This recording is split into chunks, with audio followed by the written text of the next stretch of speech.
మీరు వినట్లేదు అసలు. అందరికి కప్పేసి మంచిగా కరెక్టే కానీ వాళ్ళు మీరు కప్పే దృశ్యాన్ని ఫోటో తీయట్లేదు.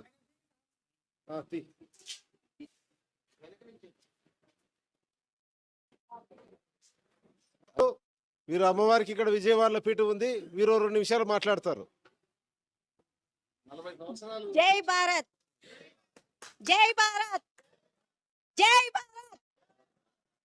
ఈ జై భారత్ అనేది మన ప్రపంచం మొత్తం కూడా మనకి ఇండియా మొత్తం అనేది ఈ విషయంలో మంచి ఉద్యమంగా నిలబడి ఇంత సాధించింది అనేది అందరికీ తెలిసిన విషయమే.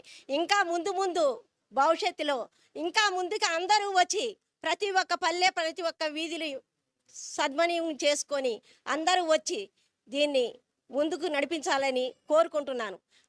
నాగలక్ష్మి మాతగా 42 సంవత్సరాల నుంచి ఆధ్యాత్మికంగా అందరికీ సమానంగా చేస్తున్నాను. హిందూ ముస్లిం అని కాదు, క్రైస్తవ అని కాదు, అన్ని జాతుల వాళ్ళకి సమానంగా చేస్తున్నాను. ఇవాళ ఈ శంకర స్వామితో ద్వారా ఇక్కడికి రావడం జరిగింది.